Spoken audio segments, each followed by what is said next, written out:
The email that ended my career at Marston Dynamics arrived at 6:12 p.m., long after I'd logged out, eaten dinner, and convinced myself I could survive one more week of underappreciation. The subject line was almost comically formal: termination due to breach of loyalty. I actually laughed out loud. Loyalty. After 3 straight years of being denied raises, promotions, and even basic recognition, I was the one accused of disloyalty because I dared to apply for better opportunities. The moment I finished reading the message, something in me settled, calm, cold, and final. If they thought firing me would be the end of the story, they had no idea what they'd just triggered. The truth was simple: I had carried that department on my back. I wrote the systems they used, documented the processes they took credit for, and repaired every mess my boss, Marla, created when she tried to innovate. She loved buzzwords, hated actual work, and depended on me to keep her incompetence from showing. Every performance review ended the same way: glowing praise, promises of a raise next quarter, and then nothing. Meanwhile, I watched junior managers, especially the ones who laughed too hard at her jokes, get bumped up 2 pay grades in under a year. So yes, I finally put out some job applications. I didn't advertise it. I didn't do it on company time. But Marla somehow got wind of it, probably through one of her little informants, and the moment she did, she reacted exactly like a petty tyrant backed into a corner. The surprising part wasn't the firing.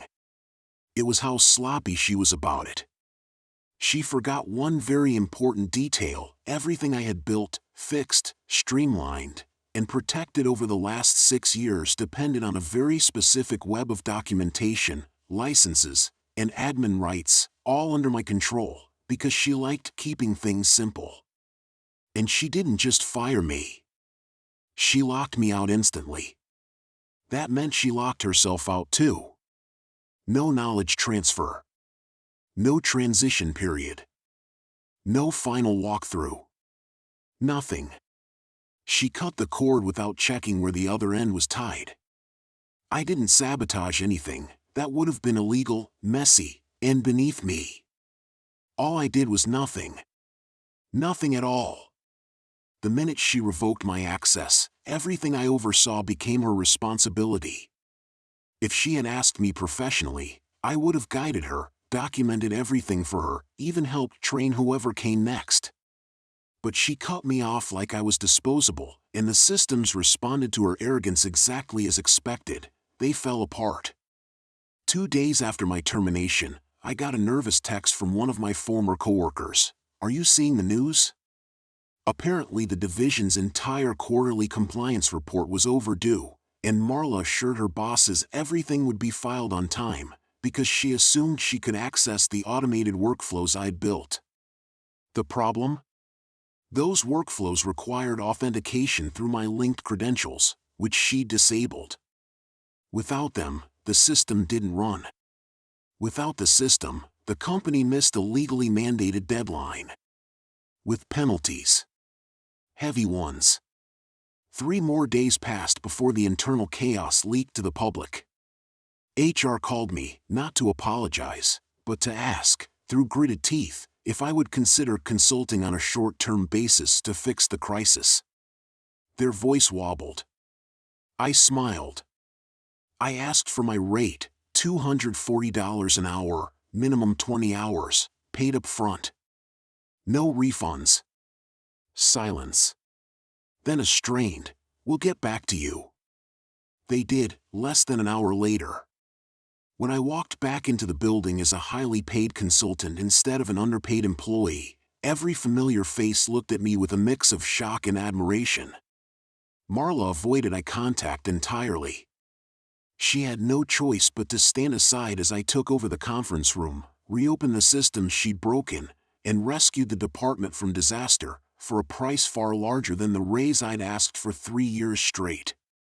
And to her absolute humiliation, corporate insisted she sit in the room and observe my methodology closely. By the time I finished, she knew exactly what she'd lost. Not an employee, an entire foundation. When the project wrapped, I collected my check, wished everyone well, and walked out without looking back. 2 weeks later, a friend told me Marla had been reassigned to a non-managerial role. Corporate said it was for performance improvement. Everyone knew what it really meant.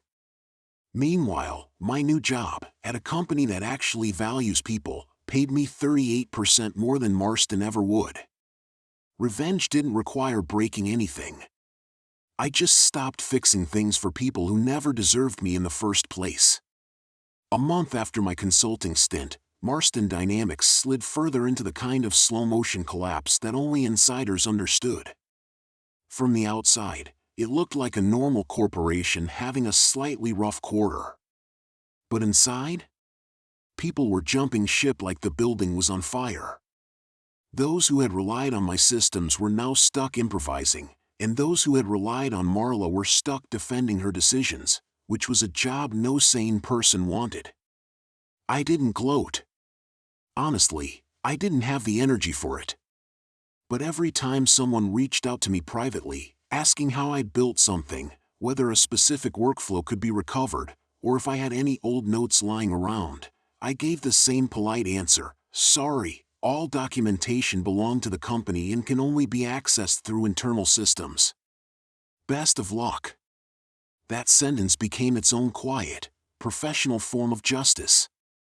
They weren't asking me because they liked me, they were asking because they finally realized how much of the architecture held their jobs together.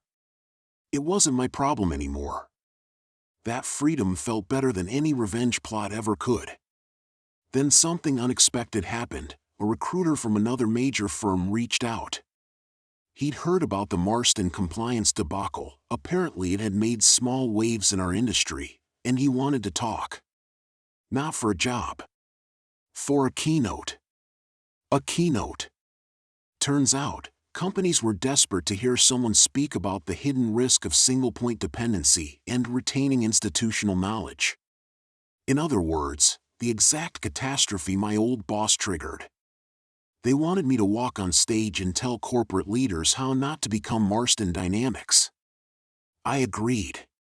The conference was held at a sleek downtown hotel with glass walls and too much citrus-scented air conditioning. The room was packed: executives, directors, compliance officers, tech people, HR leads. And the moment I stepped on stage, the applause hit like a wave. I wasn't used to being appreciated like this. I straightened my tie. I smiled. I spoke. For an hour, I explained how companies lose millions not because of the employees they fire, but because of the ones they take for granted. I didn't name Marston by name. Legally, that would have been sloppy, but everyone in the industry already knew which case study I was talking about. I ended the keynote with a line that came out smoother than I expected: if you build your company on the backs of loyal employees, don't be surprised when everything collapses the moment you kick out the wrong one. The audience stood. They clapped. Some even whistled. For the first time in years, I felt seen, not as a cog, not as a backup plan, but as a professional whose work actually mattered. Later, during the networking session, someone tapped my shoulder. I turned and nearly laughed. It was one of Marston's senior executives. Not Marla. She wouldn't have survived a room like this. But her boss's boss, the one who'd approved some of her worst decisions, was suddenly standing in front of me with an expression that could only be described as regret marinated in panic. He cleared his throat. "We'd like to talk about bringing you back. With a more competitive package." I smiled the kind of smile you only earn after 3 years of being dismissed. "Thank you," I said. "But I'm not available. I've moved on." He nodded stiffly, shook my hand, and walked away like he'd just lost a lottery ticket. And in a way, he had. That night, I went home, made dinner, and sat by the window while rain slid down the glass. My phone buzzed: another invitation to speak, another company asking for consulting services, another door opening. Funny how life works. They fired me for wanting better. Now every version of better was coming to me.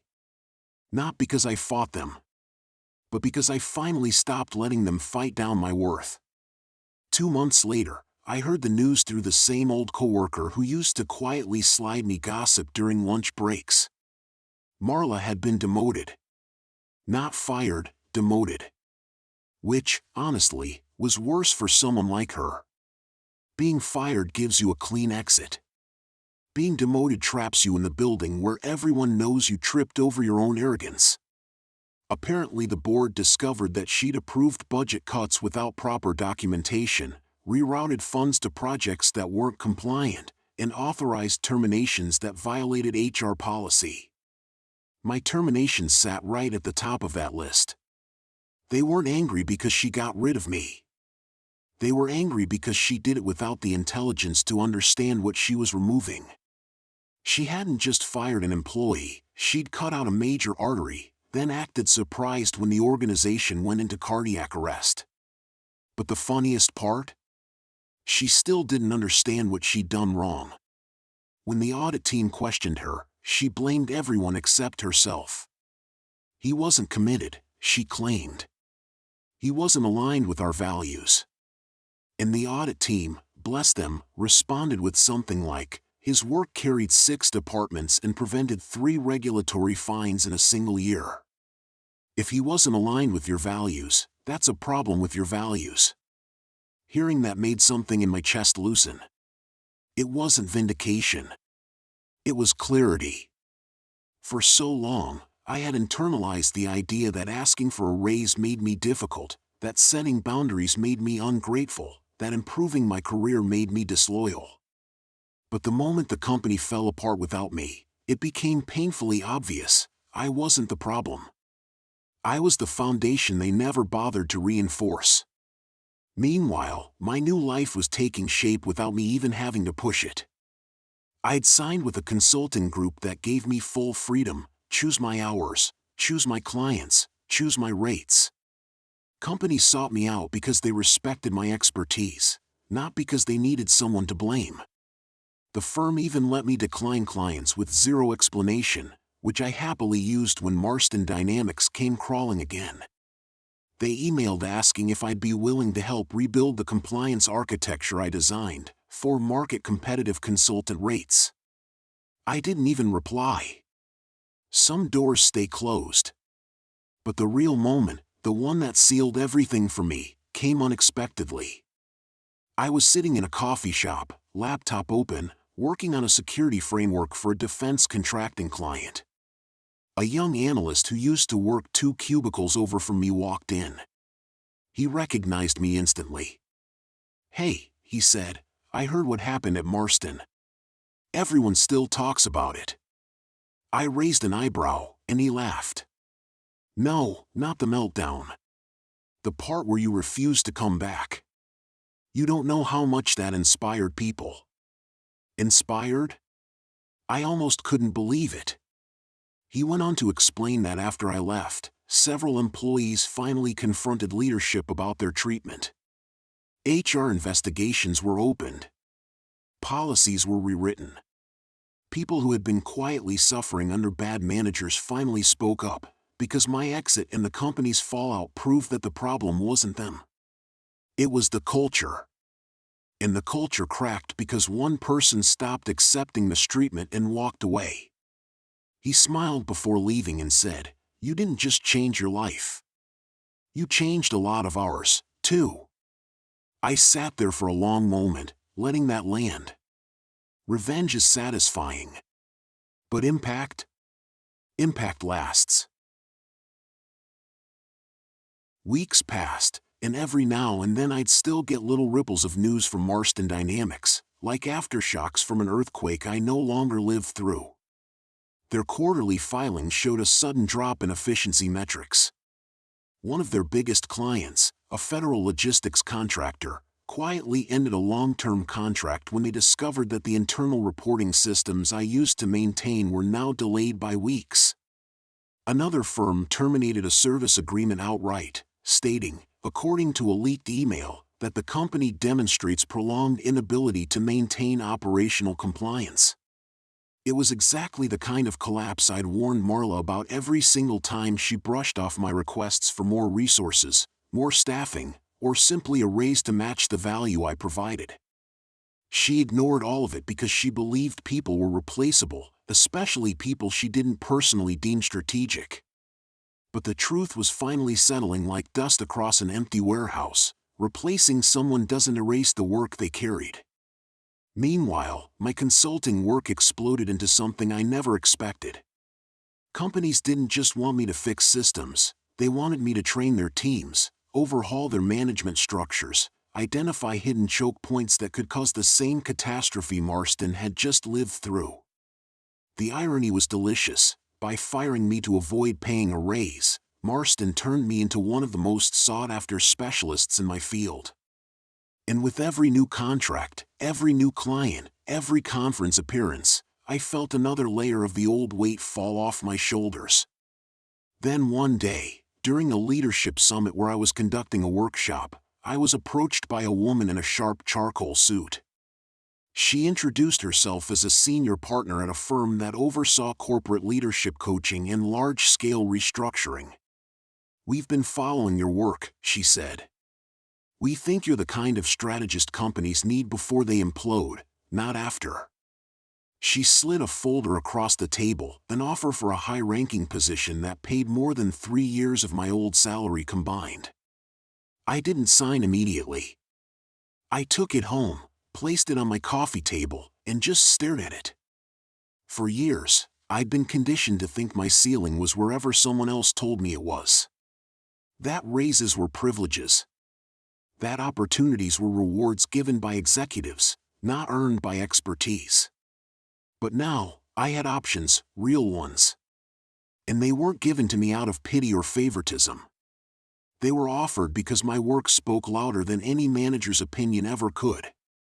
Later that evening, as I considered the offer, my phone buzzed one more time.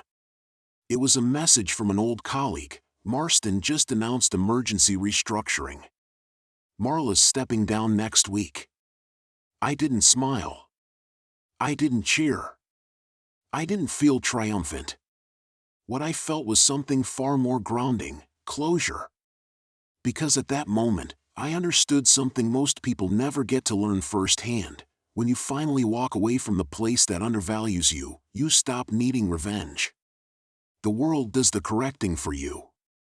But still, there was one more chapter left before the story truly ended. I didn't plan on ever crossing their path again, but life has a way of circling back at the most poetic moments. 3 months into my new role, I was thriving. My team trusted me. My work mattered. My ideas weren't just heard, they were implemented. And for the first time in a long time, I felt like I wasn't constantly bracing for impact. One quiet Thursday afternoon, as I was finishing up a financial stress test for a retail client, the managing partner knocked on my office door. She never knocked. She strolled in everywhere. So the knock alone set my radar buzzing. "You're going to enjoy this," she said, sliding her tablet across my desk. It was an email from Marston Dynamics addressed to our firm, actually, addressed specifically to her, requesting an urgent consultation. Their situation had worsened faster than expected. Key clients were fleeing. The CEO was under investigation for mishandling funds. And the board had finally realized they were out of their depth. They wanted immediate assistance. "I told them we'd review their request," the managing partner said. "But before I respond, I need to know something. Are you comfortable with us taking them on? You won't be assigned to it either way, but your perspective matters." I stared at the email for a long moment. I felt nothing sharp. No old wounds ripping open.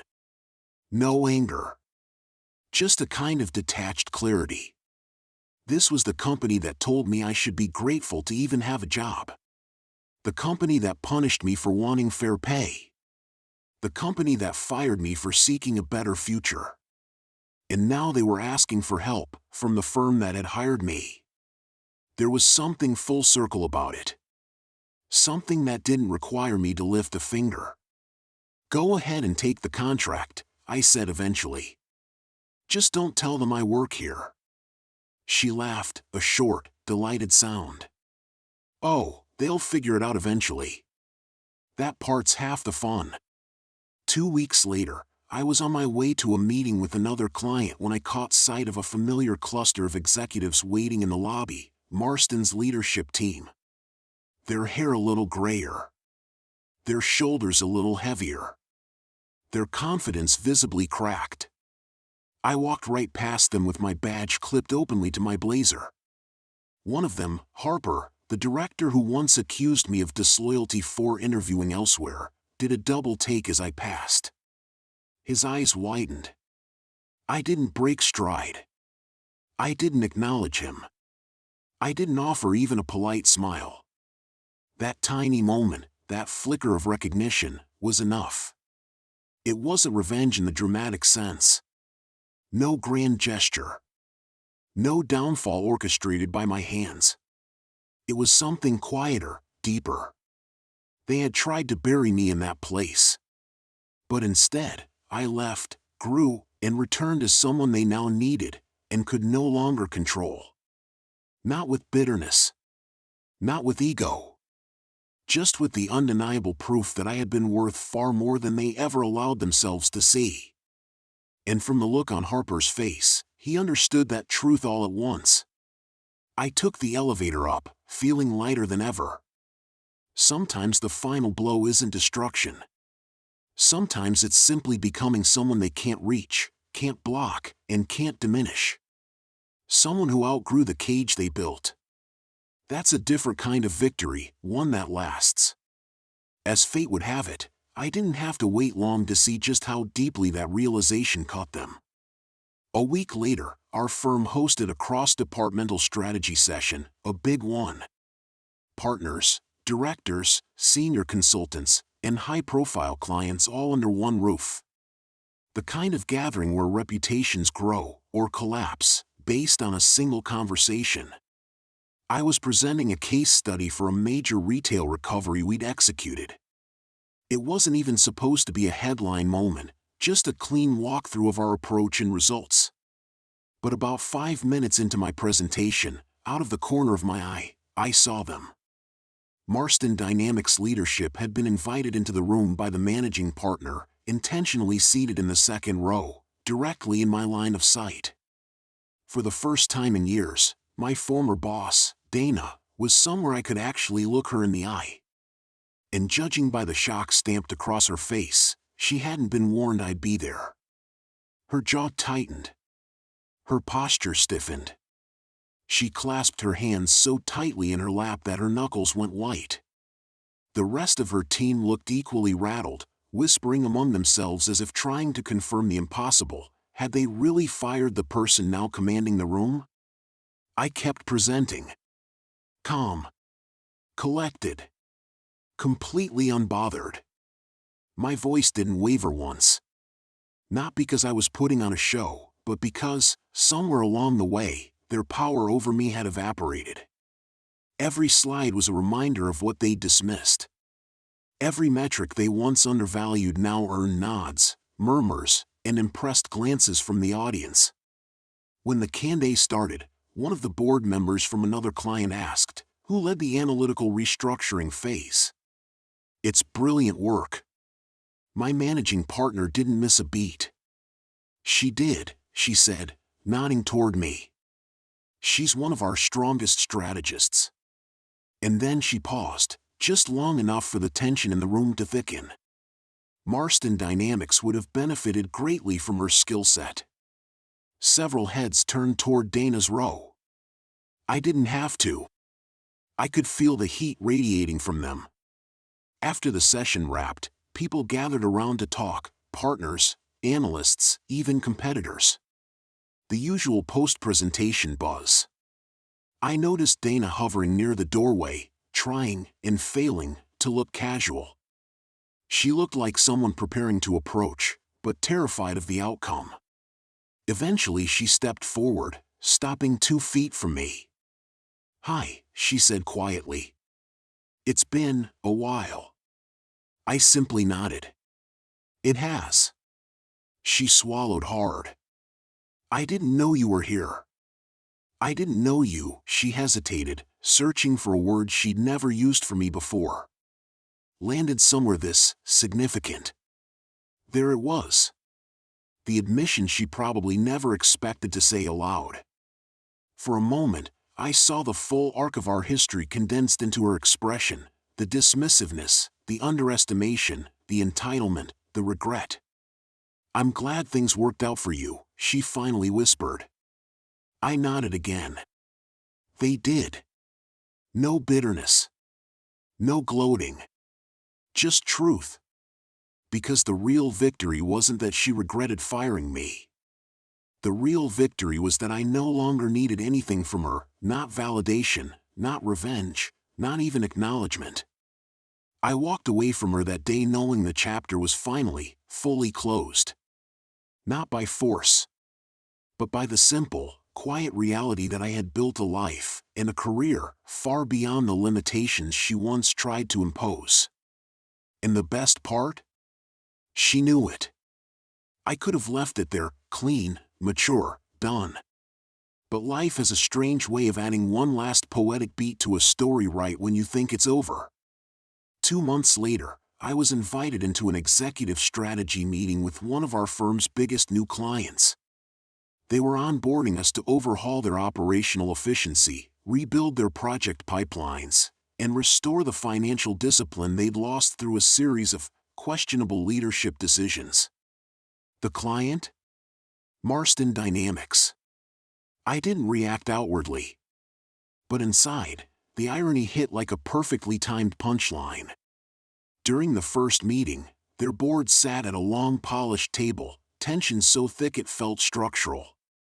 The company was bleeding money, morale was tanking, and several internal systems had collapsed after unexpected staff changes. I didn't need a diagram to know exactly what that meant. The chairwoman introduced our team, listing each consultant's specialty. When she reached my name, she smiled. She will be leading the diagnostic assessment and recommending corrective action across 3 departments. My former department. Dana's department. The room shifted. Some board members straightened. Others exchanged glances. Dana, sitting across the table, froze. No one else noticed except her and me. For the first time in her career, she wasn't the evaluator. She was the one being evaluated. I kept my tone professional, steady, and ruthlessly neutral as I walked through the preliminary findings: poor workload distribution, inconsistent leadership communication, unstable retention due to preventable mismanagement, project delays tied directly to unhealthy internal culture. The board listened intently. Dana stared at the table. When I paused for questions, the chairwoman leaned forward. "So your assessment is that these issues began around 12 to 14 months ago?" I nodded. Yes. The data shows a clear inflection point. Which, of course, was exactly when Dana fired me. And, the chairwoman continued, would these issues have been preventable? There was no way out. No polite escape hatch. No angle Dana could use to disguise reality. So I answered honestly. Yes. Completely preventable. Silence. Heavy. Loaded. And then the chairwoman said something that felt like the perfect closing chapter to all of it. Well, then let's be sure we don't repeat those mistakes. When the meeting ended, people filtered out one by one. Dana remained seated, shoulders slightly hunched, staring into the middle distance like she could feel her legacy crumpling in slow motion. As I packed my laptop, she finally looked up. "You're really not coming back to us, are you?" The question wasn't hopeful, it was defeated. "No," I said gently. "I'm exactly where I'm meant to be." She nodded, eyes glassy, a small, resigned smile breaking through. "I'm glad you're doing well," she whispered again. This time, it sounded like she meant it. I left the room without looking back. Not to make a point. Not to savor the moment. Just because the story was done. Some vengeance is loud and explosive. Mine wasn't. Mine was simply living well, thriving in the place that valued me, and letting the universe handle the rest. And it did. Perfectly. A week later, while I was working late in our new firm's analytics lab, my director stopped by my desk. "You free for a minute?" he asked. He wasn't the type to hover, so I saved my notes and followed him into his office. He closed the door behind us, never a bad sign here, just unusual. "We just got off the call with Marston Dynamics board," he said. "Your assessment was, well, let's just say it opened some eyes." I waited, thoughtful but calm. I'd done the work, whatever came next was just the natural flow of events. "They want you to lead the entire restructuring initiative," he continued. 3 departments. Budget authority. Direct access to their board. And they're offering a performance bonus that's generous. I raised an eyebrow. Generous in his vocabulary usually meant life-changing. He smiled. "Let's just say you'll never think about your old raises again." It hit me then, not as vindication, but as clarity. Getting fired wasn't the worst thing that happened to me that year. It was the best. Because without Dana pushing me out, I never would have ended up building something bigger. I never would have landed somewhere that saw my value immediately. I never would have found myself in a position where the work I did mattered to people who respected it. And I certainly never would have been offered a multi-million-dollar transformation project because of the very manager who tried to get rid of me. Later that evening, as I walked home past the quiet office towers, the city lights bouncing off the pavement, I realized something: revenge hadn't been the goal. Revenge was just the echo. Growth was the real victory. Peace was the real reward. And success, quiet, steady, undeniable, was the part that lasted. So I went home, brewed tea, opened my laptop, and accepted the contract.